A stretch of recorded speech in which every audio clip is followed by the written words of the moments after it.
வீட்டில் இருக்கிறது 2 பேர். ஆனால் 2 பேருக்கும் டேஸ்ட்டில் ரொம்பவே டிஃப்ரெண்ட்டு. பாப்பாவுக்கு பிடிக்கிறது சாய்க்குட்டிக்கு பிடிக்காது, சாய்க்குட்டிக்கு பிடிக்கிறது பாப்பாவுக்கு சுத்தமாக பிடிக்காது.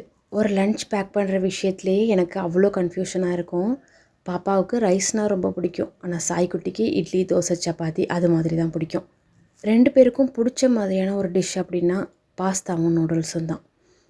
அதனால் வீக்லி ஒன்ஸ் கண்டிப்பாக செஞ்சுருவேன். அப்படிங்கிறதால கொஞ்சம் ஹெல்த்தியாக பார்த்துப்பேன். பாஸ்தா அப்படின்னு எடுத்துக்கிட்டால் வீட் பாஸ்தா மட்டும்தான். நூடுல்ஸில் மில்லட் நூடுல்ஸ் மட்டும்தான். இன்றைக்கும் அதே மாதிரி தான் சாமையில் நூடுல்ஸ் ரெடி பண்ணியிருந்தேன். 6 நாள் ஸ்கூல் போகிறதுல 3 நாளைக்கு எனக்கு எந்த ப்ராப்ளமும் இருக்காது. ஒரு நாள் நூடுல்ஸ், ஒரு நாள் பாஸ்தா, இன்னொரு நாள் கர்ட் ரைஸ். மீதி இருக்கிற 3 நாள் என்ன செய்யலான்னு யோசித்து எனக்கு தலையெல்லாம் வெடிச்சிரும். நார்மலாக நமக்கு என்ன சமைக்கலான்னு யோசிக்கிறதே பெரிய விஷயம். பட் எனக்கு 2 பேருக்கு பிடிச்ச மாதிரி என்ன சமைக்கலாங்கிறது தான் பெரிய விஷயமாகவே இருக்கும்.